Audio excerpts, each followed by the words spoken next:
내가 보니 바다에서 한 짐승이 나오는데 뿔이 10이요 머리가 7이라 그 뿔에는 10 왕관이 있고 그 머리들에는 신성모독하는 이름들이 있더라.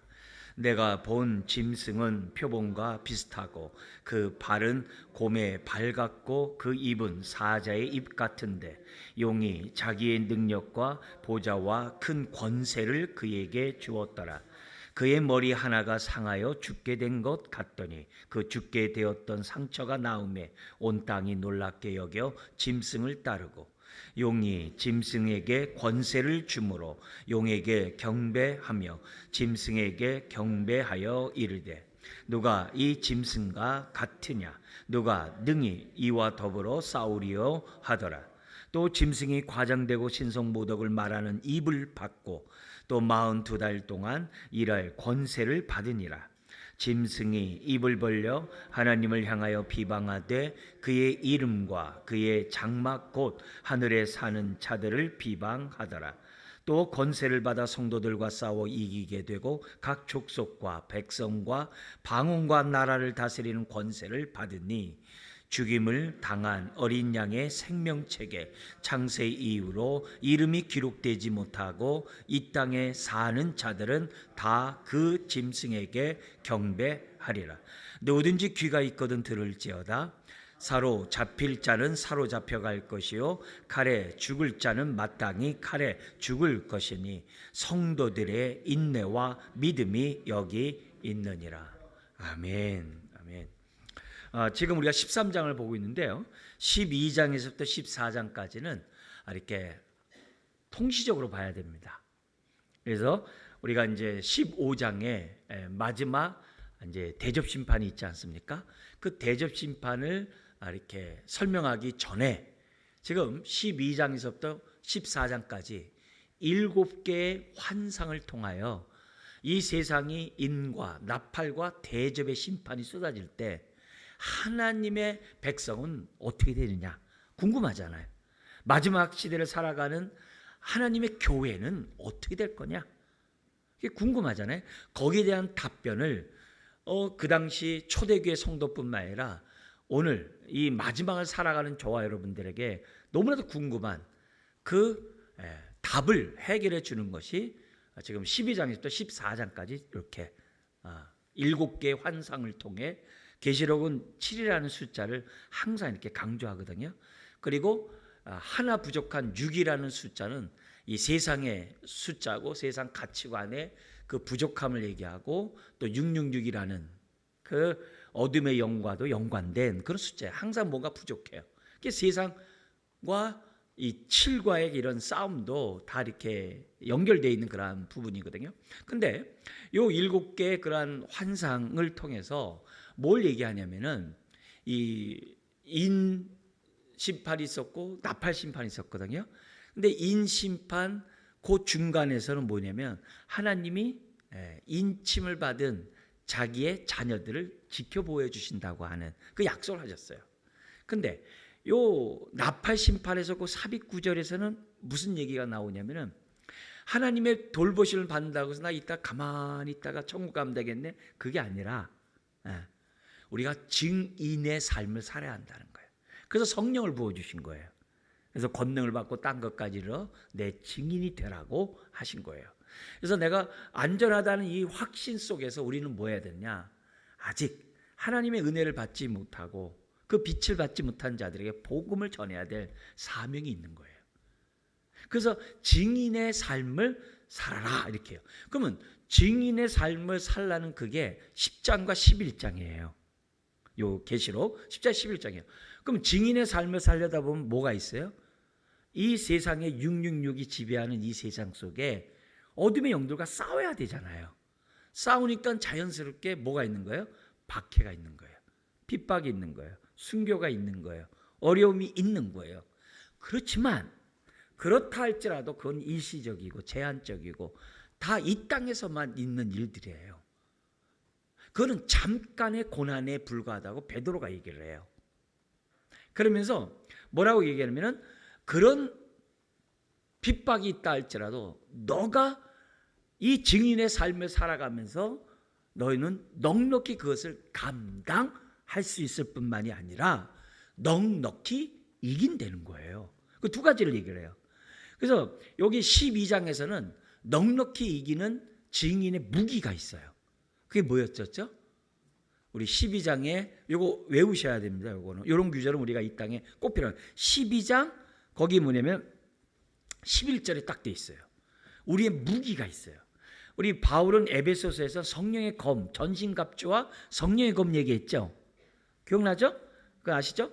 그것처럼 사도 요한은 무슨 얘기했냐? 우리의 무기가 12장 11절 같이 읽어볼까요?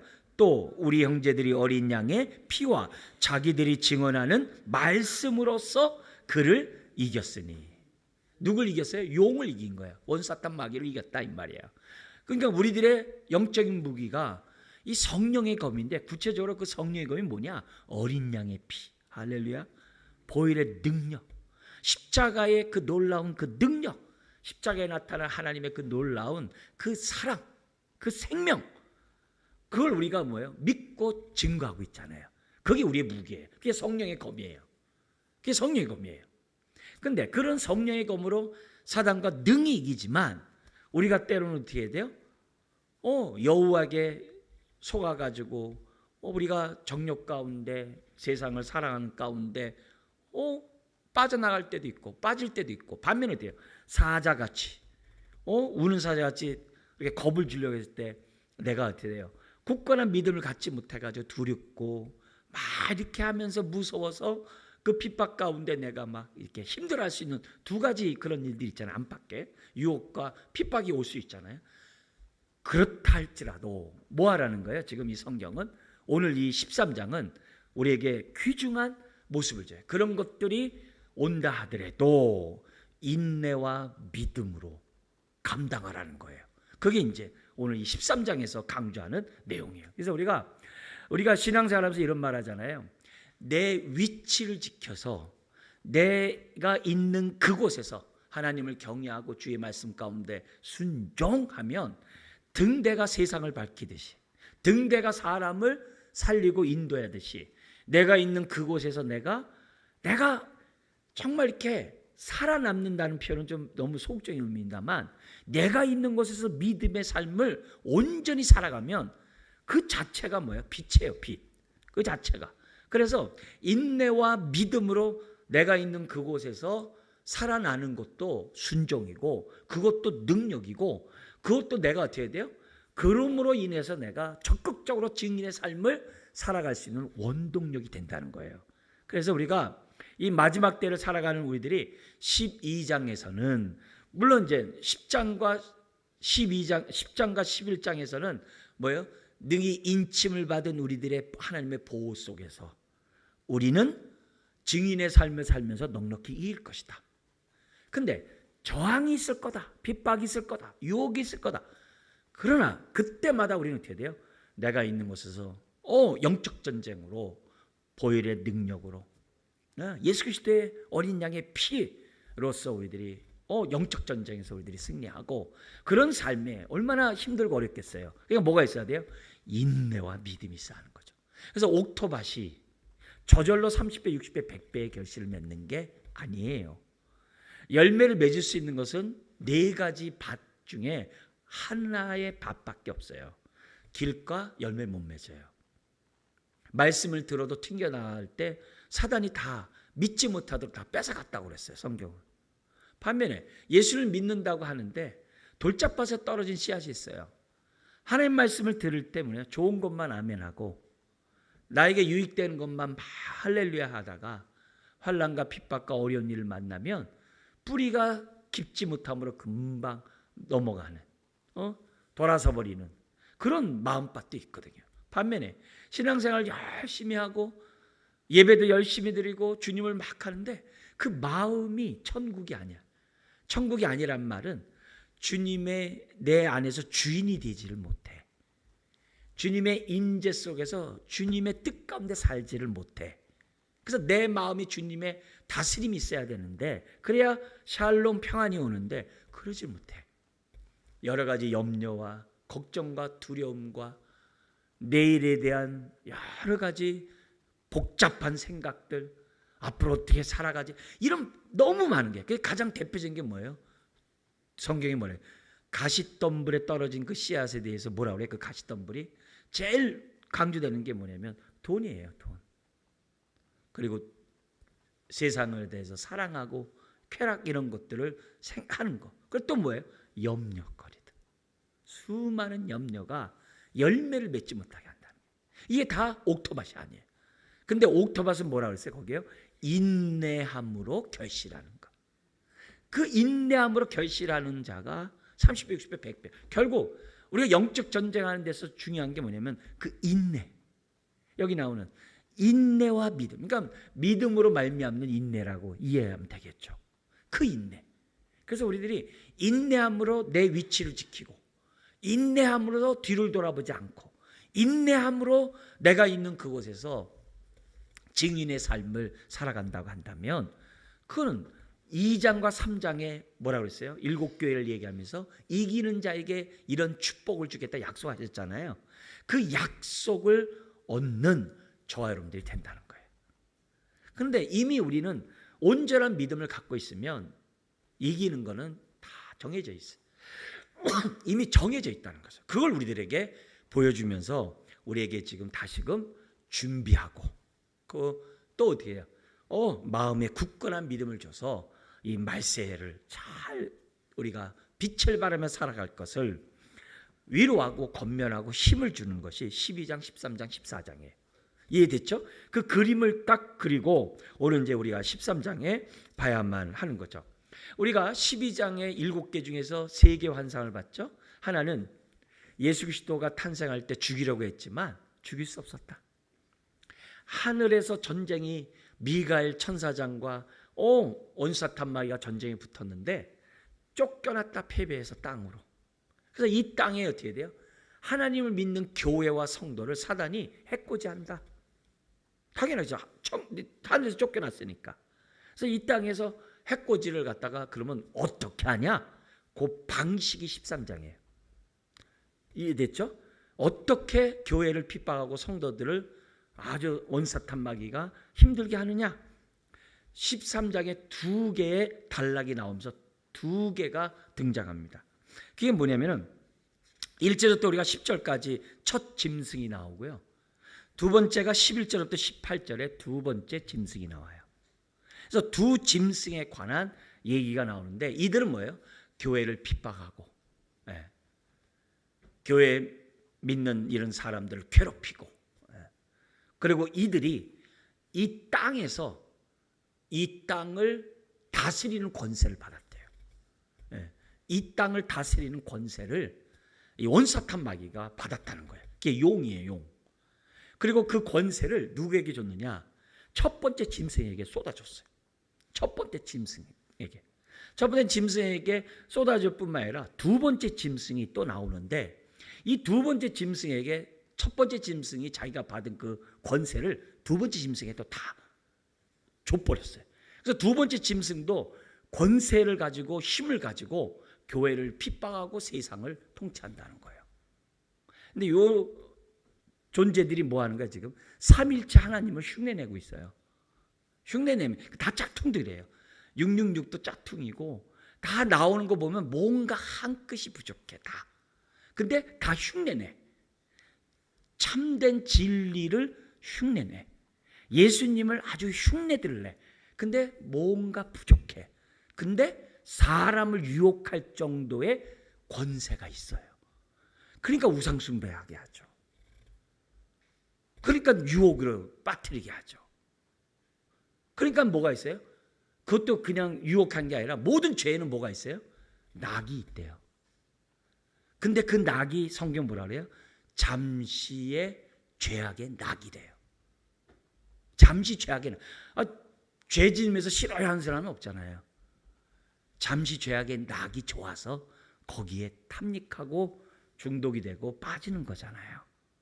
나 이러면 안 되는데 하면서 빠지잖아요. 그게 그런 권세가 있다는 거예요.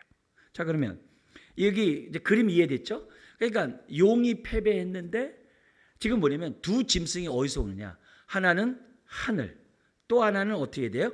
땅에서부터 난다라고 얘기하고 있어요. 그러니까 이 첫 번째나 두 번째는 다 뭐예요? 용을 대신해서 대리 전쟁을 누구랑 하는 거예요? 교회와 지금 하는 거예요. 교회와 하고 있다는 것을 기본적으로 생각하시면 이해가 이제 좋습니다. 그래서 여기 보니까 13절 1절에 보니까 첫 번째 짐승은 어디서 나와요? 바다에서. 성경에서 계시록에서 바다 그러면요, 모든 죄악, 어둠의 근원으로 생각하시면 돼요. 그래서 계시록에서는 다시 바다가 없겠고 죄의 근본 뿌리가 다 없어졌다는 얘기를 얘기하는 거예요. 그래서 새 하늘과 새 땅이 되는 거예요. 그리고 두 번째 짐승은 11절에 보니까 어디서? 땅에서 올라오는 거예요. 땅에서 올라와요. 자, 그렇게 우리들이 이해하면서 그렇구나. 그러니까 지금도 이 그러니까 이 요한계시록 시대의 첫 번째 짐승은 누가 되겠어요? 이 자가, 우리 좀 더 세부적으로 들어가서 큰 그림을 먼저 얘기할게요. 이 자가 교회를 핍박할 뿐만 아니라 세상을 다스리는 권세를 받았다는 거예요. 용으로부터 받았다는 거예요. 그러니까 이 아담이 범죄함으로 아담이 갖고 있는 모든 권세를 다 이렇게 빼앗겨버리는 안타까운 일이, 왜? 범죄하면 죄의 종이 되니까 이 안타까운 일들이 이제 벌어지게 되지 않았습니까? 이 세상에. 그러니까 그래서 자기가 갖고 있는 그런 권세를 첫 번째 짐승이 줬는데, 교회를 핍박하는 차원이 아니라 세상을 다스리는 권세를 갖게 된 거예요. 하늘이 아니라 이 세상을 다스리는 권세를 갖고 있어요. 그럼 이 세상의 권세를 갖고 있는 자가 누구겠어요? 그게 통치자고 지도자인 거예요. 독재자들이고 다 그런 거예요. 지금 최근 4년 동안 오픈도어즈라는 그 선교단체가 있어요. 거기서 뭐냐면은 지금도 핍박당하고 기독교인들이 박해를 당하고 순교를 당하는 숫자들을 다 세요. 얼마나 그 핍박을 당하고 있는지를 계속 전 세계에 일어나는 것들을 이렇게 합니다. 그래서 최근 4년 동안 아프리카에서 기독교를 믿는 그것 때문에 5만 5천 명이 넘는 사람이 죽었어요. 4년 동안 아프리카에서요. 나이지리아만 17,000명이 죽었어요. 무슬림들에 의해서 그렇게 죽었어요. 우리는 지금 먼 나라 얘기이기 때문에 무관심하게 이렇게 지나갑니다만, 가끔 뉴스로 봅니다만 이게 얼마나 인간 청소가 이루어지는지 몰라요. 그건 아프리카만 그래요. 네? 최근 4년 동안 지금 전 세계적으로 이 짐승의 권세를 갖고 있는 그런 자들이 뭐냐면 이 세상 통치하면서 교회를 갖다 박해하는, 핍박하는 그런 일이 벌어져요. 그러면 두 번째 짐승은 뭐냐? 이 첫 번째 짐승을 우상 숭배하는 역할하는 임무를 맡은 거예요. 그러면 초대교회 당시에서는 첫 번째 짐승이 누구겠어요? 당연히 로마 황제겠죠. 로마 황제니까 두 번째 짐승은 무슨 짓 하겠어요? 로마 황제를 우상 숭배하는 역할을 하겠죠. 그게 사제를 비롯해가지고 총독을 비롯해가지고 각 지역의 왕들이 막 하겠죠. 그렇게 하면서 우상 숭배하지 않는 자들을 다 죽이는 거죠. 그게 초대교회예요. 그럼 초대교회에서만 그렇게 그 첫 번째 짐승같이 권세를 잡고 교회를 박해한 사람이 거기만 있겠어요? 그렇지 않잖아요. 역사로 지난 2000년 동안 권세를 잡고 있는 사람들이 얼마나, 지금 북한을 보세요. 중국을 보세요. 이런 말할 수가 없는 거예요. 지금도 끊임없이 권세를 갖고 있는 사람이 죽이고, 그 권세 있는 자를 뭐예요? 우상 작업하잖아요. 북한에서도 다 우상 작업하고, 다 중국에서도 다 우상 작업하고 그런 거 아니겠어요? 그러니까 그런 역할들의 막강한 권한을 가지고, 그리고 거기에 반대하는 자들은 자기네들의 통치에 따르지 않으면, 즉 666을 받지 않으면, 자기네의 통제를 받지 않으면 상거래를 할 수 없고 살 수 없게 하는 거예요. 그게 두 번째 짐승 역할. 자, 전체 그림 이해됐죠? 지금 우리 지금 벌어지고 있는 그러한 이 모습이에요. 근데 이런 속에서 오늘날의 이제 통치자들이 꼭 권력을 잡은 자만이 아니라, 오늘날 이게 포스트 모더니즘 이 시대 속에서는 뭐가 되냐면 반기독교적인 가치 체계, 666 같은 가치 체계를 가지고 기독교를 핍박하고 하나님을 경외하지 못하도록 온갖 술수를 다 쓰는 거예요. 그래서 이제 가장 이제 무서운 일들이 지금 우리나라에서도 지금 그런 일들이 지금 벌어지고 있고, 우리 교단뿐만 아니라 우리 정통 우리 한국의 기독교 교단들이 연합을 해가지고 우리 10월 넷째 주 마지막 종교개혁 주간에 광화문에 모여가지고 지금 우리 자녀들뿐만 아니라 이 교회에 대해서 오는 그 쓰나미 같은 그 파도를 지금 우리 방파제가 너무 낮아요. 그래서 넘나들어요. 그래서 우리 청소년 아이들뿐만 아니라 우리 자녀들이 세상의 가치관에 물들어가지고 너무나도 많은 사람들이 사단의 유혹 속에서 그 압제 속에서 신음하고 살아가고 있는 게 현실이에요. 네. 그 얘기한다고 하면 지금 우리 뉴스 얘기 그냥 보면 아는 거예요. 그래서 방파제를 높이자. 한국교회가. 그 운동을 올해 요번에 광화문에서 해요. 그러니까 그런 일들을 하는 이유들이 조금이라도 방파제를 높이면 어느 정도 안전할 거 아니겠어요? 우리 믿음의 자녀의 가정의 자녀들은 그 지킬 수 있어야 되지 않겠어요? 이제 그런 부분들을 지금 뭐냐면 한국교회가 지금 모처럼 연합을 했어요. 모처럼 연합해가지고 거룩한 방파제를 통해서 포괄적 우리 그 차별금지법을 지금 통과시키기가 거의 일보 직전인데 그런 것을 저지하고 이미 대법원에서 동성애 가치 것을 인정해가지고 재산도 하게끔 것을 대법원이 했기 때문에 이런 상황 속에서 우리 믿는 자들이 방파제를 높이 쌓자. 그래서 우리 다음 세대 자녀들을 보호하자. 이런 운동들을 이제 하자는 거예요. 그 외에도 많이 있겠습니다만 오늘날에는 그런 식으로 이 첫 번째, 두 번째 짐승들이 역할을 하는 거예요. 그러면서 그런 정신이 옳다고 두 번째 짐승과 같은 사람들이 너무 많은 거예요. 이건 법으로 제정해서 모학회하고 앞으로 아빠 엄마 집에서 부르지 말자고 그러잖아요. 핀란드 같은 데서는 공식적으로 통과됐대요. 부모 1, 부모 2 뭐 이런 식으로 하자고. 그러니까 성을 갖다 스스로 결정하는 거지 부모가 해서는 안 된다고. 이게 법적으로 이미 한 이런 나라들이 있거든요. 근데 그걸 모아서 우리들이 파편절인데 그런 모아놓은 그런 자료들이 있어요. CTS 이런 데서 그 방송에서 기독교 방송에서 해놓은 그런 것들이 있어요. 그런 거 보면은 너무 끔찍해요. 그런 일들이 두 짐승들이 하는 거예요. 그런 개념들을 이해하고 그럼 우리가 이런 상황 속에서 어떻게 인내와 믿음 속에 어린 양의 피와 주의 복음을 가지고 우리들이 증인의 삶을 살아가야 하는가. 그게 이제 지금 우리가 보는 계시록에 나오는 12, 13, 14장이 주는 그러한 모습입니다. 자, 여기 저 그림 이해됐죠? 자, 그러면서 이렇게 알고 끝나는 게 아니라 여기 나와 있는 그 규절들을 좀 우리가 눈으로 좀 봐가지고 더 견고하게 우리의 믿음을 세웠으면 좋겠어요. 여기 보면 이 12장 17절 제일 끝에 한번 보세요. 12장 17절에 보면 이 용이 하늘에서 떨어졌잖아요. 주님 예수님이 제자들을 파송한 다음에 제자들이 막 돌아와가지고 주님 예수님의 이름으로 귀신들이 항복하나이다. 너무 기쁜 거예요. 막 그러니까 그런 걸 기뻐하지 말고 너의 이름이 생명책에 기록된 것을 기뻐하라. 내가 하늘에서 3분의 1 떨어진 걸 내가 봤다. 바로 그 얘기예요. 지금 이게 12장이 그 배경이에요. 거기 보면 12장 17절에 이렇게 돼 있어요. 같이 한번 읽어볼까요? 용이 여자에게 분노하여 돌아가서 그 여자의 남은 자손 곧 하나님의 계명을 지키며 예수의 증거를 가진 자들과 더불어 싸우려고 바다 모래 위에 서 있더라. 여기 남은 자 자손 왜? 그게 교회예요. 그래서 싸우려고 지금 있는 거예요. 근데 우리 교회가 어떻게 돼요? 무서워서 도망가고 막 쭈구리같이 우리가 있는다고 한다면 이거는 아니라는 거죠. 우리는 이미 주님과 함께 보좌 우편에 앉을 것이 이미 결정되어 있고 예수님이 십자가에서 죽고 3일 만에 부활함으로 원수 사탄 마귀의 사망 권세는 이미 파했거든요. 그걸 우리가 믿고 우리가 오늘을 살아가야 하는 거거든요. 자, 그러면서 13장 넘어가 보세요.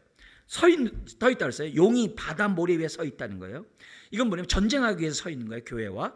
이렇게 했는데 거기서 이제 두 짐승이 바다와 땅에서부터 나온다고 얘기하는데요. 우리는 구약을 잘 몰라요. 근데 계시록을 다니엘서를 보면 여기 나오는 짐승들은 다니엘서 7장과 연결돼 있어요. 그래서 그 7장을 좀 미리 알면 요 13장이 그냥 쑥 넘어가요. 그런데 모르면 이상한 얘기가 되는 거예요. 막 상상을 내는 거예요. 근데 다니엘서 7장만 거기 네 짐승이 나오잖아요. 다니엘 7장이에요. 그거 다 교회를 핍박하고 반대하는 여기 13장에 그런 두 짐승과 다를 바가 없거든요. 그러니까 그런 모습을 이렇게 보면 다니엘서 7장의 얘기가 다시 등장하는구나. 그럼 사실 굉장히 쉬워요. 이야기야. 자, 그럼 우리 좀 더 자세히 보죠. 거기 이제 일반적인 이 특징은 전체 특징이 뭐냐면 용과 비슷해요. 왜요? 용으로부터 권세를 받았으니까 용과 같이 교회를 핍박하고 세상을 통치하고 다스려서 하나님 찾지 못하도록 사람의 눈을 막아버린 거예요. 에베소서 2장 1절에서 3절을 보면은 허물과 죄로 죽어있던 저와 여러분들이 이 땅에 살아갈 때 사탄이 공중권세 잡은 자 사탄이 어떻게 유혹했냐? 마음과 육신이 원한 대로 해. 제가 광고 카피라이터의 제일 무서운 게 뭐냐면 마음이 끌리는 대로 해 라는 그 광고. 저는 그것에 소름이 돋았어요. 저거 에베소서 사단이 하는 방식인데? 근데 그게 지금 사람들은 666의 가치 체계의 한 비슷하게 뭐냐면 그게 자기를 행복하게 하는 걸로 생각해요. 그게 자기가 존재가 있고 존재를 확인하는 걸로 착각하게 만들어요. 너를 위해 모든 걸 다 투자해. 그래서 막 연결 그게 막 너무 무서운 거예요. 예. 막 욜로족 막 이런 말 하잖아요. 막 그런 얘기 들을 때 막 닭살이 돋아. 큰일 났다 이거 막 이런 생각이 들 정도로 마음이 어두워요. 근데 어쨌든 그런 모습들이 지금 너무나도 지금 이 땅 가운데 우리들이 벌어지고 있다는 것을 우리들이 좀 살펴보면서 이렇게 한번 보세요. 거기 보면 1절에 바다에서 나온 첫 짐승의 모습이 뿔이 10개와 머리가 7이래요. 이건 12장의 용의 모습과 흡사해요. 근데 약간 달라요. 다른 건 중요하지 않아요. 흡사하다는 게 중요해요. 왜요? 똑같은 짓 한다는 거예요. 하나님의 자녀들을 핍박하고 세상 사람들로 하여금 하나님을 경배하지 못하도록 막는 역할을 한다는 것을 우리들이 금방 이해할 수가 있어요. 그리고 여기 나오는 10개의 뿔과 뭐 이런 것들 있잖아요. 다니엘서에 이미 얘기한 것들이에요. 그런 것들을 배경으로 보면 이해가 좀 빠릅니다. 그러면서 여기 보면은 그 뿔에는 10왕관이 있고 영광이 있다는 거예요. 아니 당연히 그 막강한 권력을 잡으면 영광이 있죠. 로마 황제가. 그 황제가 되기 위해서 얼마나 암투가 심하겠어요. 그잖아요. 우리 로마 황제 그 역사 보면 너무 우리나라 왕도 똑같잖아요. 거기에 뭐예요? 영광이 있죠. 그러나 일시적인 영광이고 다 뭐예요? 부정적인 영광이고 다 뭐예요? 하나님과 비길이라는 영광이잖아요. 그런 것을 지금 여기서 1장 하반절에 이제 설명하고 있어요. 근데 그리고 그 머리에는 뭐가 있어요? 신성모독하는 이름들이 있더라 그래요. 우리는 이런 얘기를 잘 안 하는데요. 이 침례교회에서 천주교하고 아주 앙수 같은 신학을 갖고 있어요. 그래가지고 이 천주교의 그 교황의 이 머리에 뭐냐면 하나님의 대리자라는 글씨가 있어요. 근데 그걸 숫자라면요 666이에요. 그래서 그 대리자가 자기의 가르침이 성경보다 더 높잖아요. 동등하게 본다고 그러지만 더 높다고요. 성경을 성경대로 인정한 게 교황의 권세예요. 그런 얘기들 얘기하면 좀 이렇게 막 복잡해지고 막 이래서 제가 얘기 안 합니다만 어쨌든 내 침략에서 굉장히 막 아주 그냥 강하게 얘기를 해요. 그러니까 그만큼 하나님의 말씀을 변개시키는 자라는 거예요. 우리가 이 뭐 천주교 교황에서 얘기 나와서 말씀드린다만 종교개혁자들은요 사탄의 왕관이라고 그래요. 그가 저기 붉은 옷을 입은 그게 다 뭐냐면 여기 나온 붉은 용을 상징한다고 할 정도 종교개혁자들은 그렇게 얘기했어요. 그리고 종교개혁자 후예들 있잖아요. 후예들. 그 후예들은 여러분 잘 아는 스펄전 목사님이라든지 로이드 존스 목사님이라든지 이 천주교에 대해서 굉장히 마귀의 화신이라고 얘기를 해요. 우리 한국교회에서는 막 그런 얘기들 잘 안 하고 막 이런 저거 합니다만 엄청나게 그렇게 얘기를 해요. 왜? 다른 거 아니에요. 미호사가 아니라 하나님 말씀 변개시키는 그것 때문에. 그래서 참된 믿음을 갖지 못하게 하는 그것 때문에 그런 얘기하고 있는 거예요. 그런 의미에서 그들은 하나님을 모독하는 이름을 다 갖고 있는 거예요. 모독이 다른 게 뭐 있겠어요. 하나님을 경외하지 못하게 하는 건 다 모독이겠죠. 다 그거겠죠. 근데 이거는 7장과 앞으로 이제 14장에 나오는 인침을 받은 14만 4천 완전 숫자, 충만한 그 숫자와 볼 때 반대가 되는 그런 내용이에요. 그러면서 2절에 자기가 본 짐승이 표범과 곰과 거기 이 뭐냐면 사자 이렇게 나온다고 이렇게 돼 있잖아요. 이것도 이제 다니엘서 7장에 있는 그런 모습이에요. 그래서 이제 다니엘서에서는 사자는 이제 바벨론, 그리고 여기 나오는 이 곰은 메데바사, 표범은 알렉산더 대왕의 그리스, 그리고 네 번째 짐승이 그 열불 나오거든요. 로마. 역사적으로 이렇게 얘기하거든요. 그들이 다 하나님을 대적하고 우상 숭배자로서의 칭송을 받고 교회를 핍박했던 그런 자들로 등장하죠. 그 모습과 같아요. 2절이. 그러니까 그것도 똑같은 일이라는 거예요. 이미 다니엘이 구약에서 예언한 그 모습이에요. 그리고 3절 4절에 그가 용으로 또 권세를 받는데 얼마나 세냐. 3절 4절 한번 읽어볼까요? 그의 머리 하나가 상하여 죽게 된 것 같더니 그 죽게 되었던 상처가 나음에 온 땅이 놀랍게 여겨 짐승을 따르고 용이 짐승에게 권세를 주므로 용에게 경배하며 짐승에게 경배하여 이르되 누가 이 짐승과 같으냐, 누가 능히 이와 더불어 싸우리요. 그러니까 예수님의 십자가에 죽고 부활한 것에 대해서 모조품으로 이렇게 짝퉁이 나와요. 근데 그것 때문에 사람들이 어떻게 돼요? 놀랍게 여겨요. 네. 여러분 사도행전에 보면은 사마리아 갔을 때 빌립 집사가 거기 막 복음 전도하고 있을 때 마술사들이 있었잖아요. 마술, 유대 사람들, 네. 유대인 중에 마술사가 돼가지고 다 속이는 거예요. 자기는 속이지만 이 빌립을 통해 나타난 그 생명력 역사는 진짜잖아요. 그러니까 돈 주고 베드로를 통해서 그 능력 받으려고 했던 이런 일들이 있잖아요. 근데 이들이 그렇게 사람을 흉내를 낸다고. 네. 그러니까 능력 있게 행한다는 거예요. 그걸 우리들이 그걸 보고 저와 여러분들이 속아서는 안 된다는 거죠. 근데 이가 하는 일이 다른 게 아니라는 거 없어요. 경배하게 하는 거예요. 하나님을 마땅히 하나님께 영광 돌려야 되는데 이 사탄과 다 우상에게 영광 돌리는 거예요. 네. 사탄이 예수님 시험할 때 그랬잖아요. 세상 영광 보여주면서 나에게 절하면 다 줄게. 그러지 말고 너 하나님 섬겨라 그랬잖아요. 이런 모습이 이 첫 번째 이 짐승이 하는 일이에요. 자, 그러면서 그의 사역을 좀 보세요. 주된 사역이 하나님 모독이니까 5절에 나오죠. 짐승이 과장되고 신성 모독을 말하는 입을 받아가지고 42달 동안 일할 권세를 받는다. 42달이 뭐라 그랬어요? 다니엘서나 계시록에서 42달 3년 반 1260 다 뭐예요? 주님의 초림과 재림의 이 시대를 말해요. 그렇게 이해하시면 돼요. 여기 과장되고라는 말은 교만한 말이에요.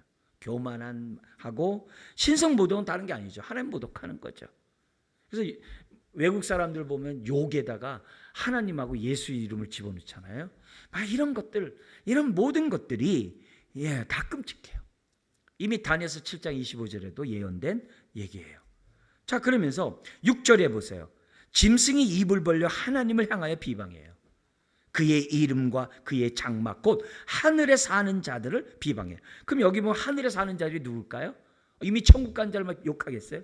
그게 아니라 하늘의 소망을 두고 오늘 이 땅에서 증인의 삶을 살아가는 사람들을 갖다가 비방한다 이 말이에요.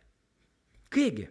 그러면서 7절에 뭐라고 되어 있냐면 되게 중요해요. 같이 읽어볼까요? 또 권세를 받아 성도들과 싸워 이기게 되고 각 족속과 백성과 방언과 나라를 다스리는 권세를 받으니. 아멘. 이게 우리가 볼 때 기가 막히지만 요 반대로 얘기하면 어떻게 돼요? 나중에 6장에 보면은 똑같은 얘기잖아요. 각 족속과 백성과 방언과 나라에서 하나님을 믿는 자들이 나와서 어린 양을 찬양하는 일이 생겨난다고 우리 앞에서 6장에서 봤잖아요. 흉내 다 내. 근데 여기 뭐예요? 권세를 받아 성도들과 싸워 이긴다는 거예요. 이게 뭐예요? 핍박해가지고 사도 요한 같은 경우에 막 반모선을 보내요. 근데 일시적인 승리라는 거예요. 왜 그랬어요? 여기 11장, 10장, 11장, 12장 넘어서 두 증인을 하나님이 어떻게 돼요? 예수님을 살리듯 다시 부활시켜가지고 영생복락을 누리도록 하나님이 하신다 약속하셨잖아요. 그걸 예수님이 샘플로 보여줬잖아요. 흉내내지만 죽음이 끝이 아니라는 것을 성경은 얘기하면서 우리들에게 위로하고 있다는 거예요. 그래서 8절에 이렇게 돼 있어요. 죽임을 당한 어린 양의 생명책에 창세 이후로 이름이 기록되지 못하고 이 땅에 사는 자들은 다 그 짐승에 뭐 한다고요? 그래서 우상숭배를 하는 거예요. 내가 우상숭배를 안 하면 아하, 이게 어린 양의 그 놀라운 생명책에 내 이름이 있구나.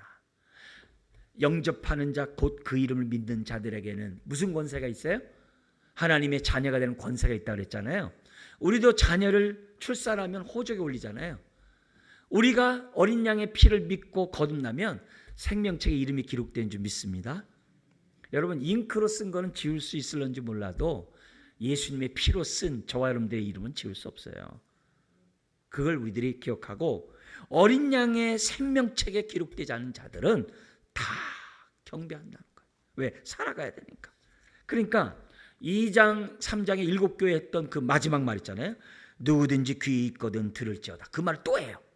그래서 뭐라고 했냐면 이 땅에서 저와 여러분들이 어떻게 하라는 거예요? 10절 같이 살라는 거예요. 같이 읽겠습니다. 사로잡힐 자는 사로잡혀 갈 것이요 칼에 죽을 자는 마땅히 칼에 죽을 것이니 성도들의 인내와 믿음이 여기 있느니라. 그러니까 성도들의 인내와 믿음 있는 사람은 여기 앞에 전반부 사로잡힌 자는 사로잡혀 가고 칼에 죽을 자는 마땅히 칼에, 이게 뭐냐면 바벨론 포로로 끌려갈 때 했던 그 말을 그대로 인용한 거예요. 지금 뭐예요? 하나님을 경외하지 않은 자는 심판받겠지만 남은 자들이 있었잖아요. 구약에. 그게 바로 인내와 믿음으로 신앙생활하는 사람이 남자예요. 그런 자들은 마땅히 어떻게 돼요? 그 짐승을 표를 받지 아니하고 어떻게 해요? 넉넉히 이긴다는 것을 우리들에게 보여주고 있다는 거죠. 그러니까 이런 상황을 이렇게 볼 때 오늘 우리들의 이 땅에서 필요한 것이 뭐냐? 보혈의 능력과 함께 인내와 믿음이 필요한 거예요. 주님은 다시 오신다 그랬어요. 그럼 어떻게 돼요? 반드시 오세요. 아멘. 그걸 믿고 우리는 오늘 어떻게 돼요? 사단이 주는 가치 체계 속에서 마음과 육신대로 살지 말고, 핍박 앞에 두려워하지 말고, 유혹 앞에 넘어지지 말고 우리가 증인의 삶을 저와 여러분들이 복되게 살아가자는 거죠. 그게 첫 번째 짐승을 통해서 우리가 보여준 거예요. 그럼 두 번째 짐승은 뭐라고요? 첫 번째 짐승 우상 숭배하는 거예요. 높이는 거예요. 한번 보죠. 자, 둘째 짐승은 땅에서부터 옵니다. 11절 읽어볼까요? 내가 보매 또 다른 짐승이 땅에서 올라오니 어린 양같이 두 뿔이 있고 용처럼 말을 해요. 이 말을 한다는 게 이게 참 사람을 깰 수 있는 거죠. 용처럼 말을 해요. 그래서 이들이 하는 주된 목적은 첫 번째 짐승을 경배하도록 말하는 거예요. 여기 다 됐어요. 그러니까 이 얘기도 다니엘서 7장에 있는 얘기를 그대로 다시금 반영하고 있다는 것을 우리들에게 보여줘요. 그러니까 두 번째 짐승도 뭐예요? 첫 번째 짐승 우상 숭배하고 한 역할 똑같아요. 교회를 핍박하고 세상을 어둠으로 통치를 한다는 겁니다. 여기 이런 모습 속에서 이 사역이 나옵니다. 이게 12절 17절 나오는데요. 여기 이렇게 돼 있어요. 이 첫 번째 짐승을 대신해서 통치를 해요. 그러니까 왕이 있으면 부왕이 있고 막 제후들이 있잖아요. 우리 예수님 당시 총독들이 있잖아요. 이 총독들이 이 역할, 두 번째 짐승 역할을 하는 거예요. 뭐라고 돼 있냐면 이렇게 돼 있어요. 그가 먼저 나온 짐승의 모든 권세를 그 앞에서 행하고 땅과 땅에 사는 자들을 처음 짐승에게 뭐하게 해요? 경배하게 하니 곧 죽게 되었던 상처가 나은 자니라. 그래서 로마 황제 숭배 사상이 얼마나 그 통치 기간, 로마 통치하는 기간에 왕세인지 몰라요. 심지어는 그 로마만이 아니라 알렉산더가 통치할 때도 그랬고요. 알렉산더가 죽은 다음에 그 부하로 해서 나라가 쪼개졌잖아요. 그 쪼개졌던 그 셀루쿠스 왕조가 있어요. 그 왕조가 그쪽 터키하고 이스라엘 쪽을 담당을 했는데 애굽은 프톨리아 그 다른 장수가 통치했고, 근데 그 장수가 통치할 때는 어떻게 했냐면요, 성전에다 돼지 피를 막 그냥 뿌려버리고 성전에서 사람들 막 죽이고 예배하는 자들을 막 그랬어요. 얼마나 무지막지한지 몰라요. 그런 일들이 그들이 지금 뭐예요? 둘째 짐승이 하는 거예요. 숭배하라 이거죠. 로마 때만이 아니에요. 오늘날의 우상이 뭐겠어요? 네가 하고 싶은 대로 살아. 그게 다 우상이죠. 네가 최고야. 너 중심으로 살아. 네가 왕이야. 그런 걸 계속 부추기는 거예요. 네가 브라만이고 네가 부처고 네가 왕이고 네가 세상의 으뜸이야. 네가 소우주야. 뭐 이런 얘기들이 얼마나 많은지 몰라요. 그렇게 하는 거예요. 그러면서 더욱더 저가한 게 뭐냐면 13절 14절에 능력이 있어요. 큰 이적을 행하되 심지어 사람들 앞에서 불이 하늘로부터 땅에 내려오게 하고 짐승 앞에서 받은 바 이적을 행함으로 땅에 거하는 자들 뭐 했다고요? 미혹하여 땅에 거하는 자들에게 이르기를 칼에 상하였다가 다 살아난 짐승을 위하여 우상을 만들라 하더라. 그들의 일은 다른 거 없어요. 첫 번째 우상 숭배하면서 하나님께 영광 돌리지 못하게 하는 그런 일을 한다는 거예요. 근데 여기 15절에 보면 이렇게 얘기를 해요. 그가 권세를 받아 그 짐승의 우상에게 생기를 주어 그 짐승의 우상으로 말하게 하고 또 짐승의 우상에게 경배하지 아니하는 자는 몇이든 다 죽이게 하더라. 지금 오늘날에도 2000년 동안 내려오는 그 모습을 여기서 그대로 보여주고 있어요. 다니엘 세 친구도 우상 숭배 안 해가지고 풀무불에 던져졌잖아요. 근데 우리 주님이 머리털 하나 상치 않도록 건져주셨잖아요. 이 똑같은 역사가 계속 이루어왔죠. 우리 일제시대 때 신사참배 하지 않았던 많은 믿음의 성도들이 있잖아요. 네? 신사참배 안 해가지고 죽은 얼마나 많은 성도들이 있었습니까?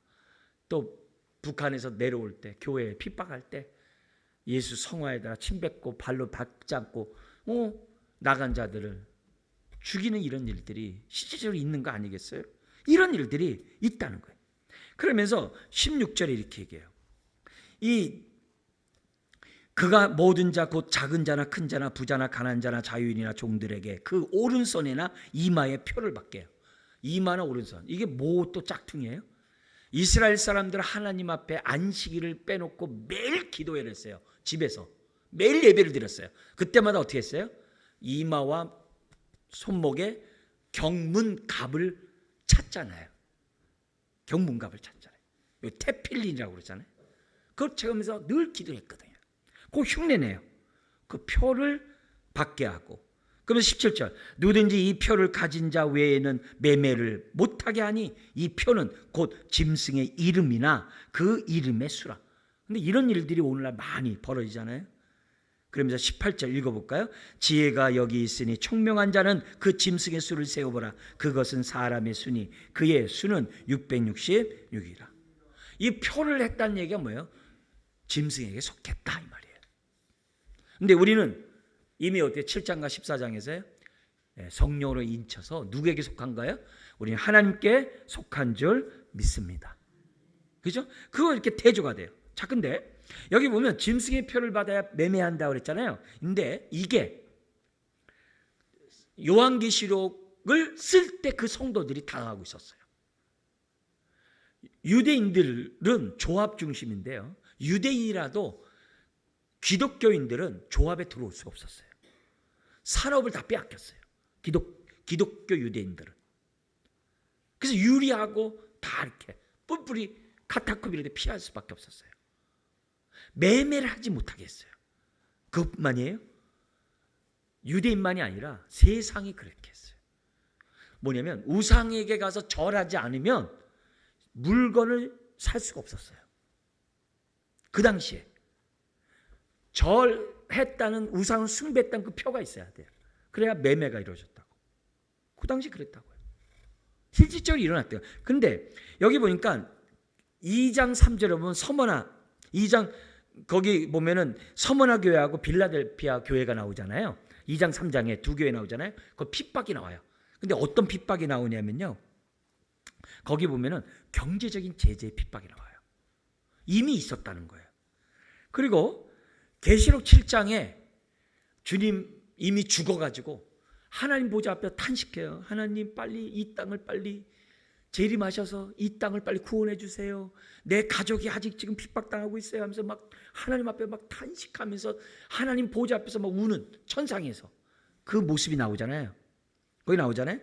거기 그때 우리 하나님 뭐라 그래요? 아직 순교자의 숫자가 안 찼다고 그러잖아요. 좀만 더 기다리라고 그러잖아요. 그 얘기 나오잖아요. 그러면서 무슨 얘기 하셨냐면 이런 얘기 했어요. 성도들에게 결코 줄이거나 목마르지 않게 하겠다. 이게 뭔 말이에요? 그 당시 성도들이 유리하고 쫓겨나가고 카타콤에 그런 데 가서 피해서 살다 보니까 늘 줄이고 목말랐거든요. 근데 선한 목자신 예수님이 더 이상 줄이거나 목마르지 않게 해주겠다고 한 거예요. 줄이고만 이스라엘 백성 광야에서 먹였듯이 그 얘기예요. 그걸 연관해서 우리들이 생각하면서 오늘 예수 그리스도 안에서 나를 믿는 자는 그 배에서 생수의 강이 흘러나리라. 아멘. 그의 성령을 생수로 얘기하시잖아요. 그래서 결국 우리들이 요구하는 것이 뭐냐? 지혜가 있어야 돼요. 총명이 있어야 돼요.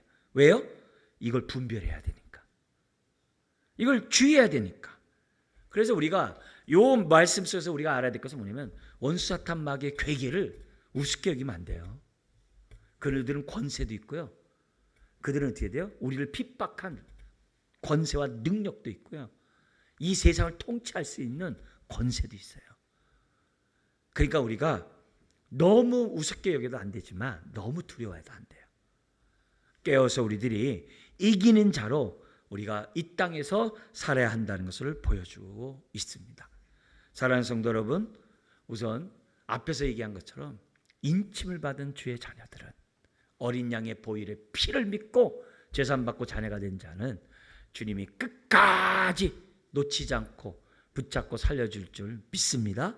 우리의 사명, 증인의 사명 다하기를 주의 이름 축원합니다. 기도하겠습니다. 하나님 아버지, 오늘도 아버지 하나님 이미 원사탄 마귀는 하늘에서 쫓겨났다는 사실을 기억하게 하시고 또 그들의 삶은 예수 그리스도가 부활함으로 사망, 죄와 사망 권세가 이미 끝났음을 우리가 확실히 믿게 하여 주옵시고 그 잔당들과 오늘 우리가 이 땅에 살아가는데 주여 우리가 담대히 단호하게 맞서는 주의 자녀 되게 하여 주옵시고 어린 양의 그 능력을 온전히 깨닫고 덧입게 하시고 이 땅에서 인내와 믿음으로 우리 사명들 감당하는 자녀들 되게 하여 주옵소서. 믿사오며 예수님의 이름으로 기도드리옵나이다. 아멘.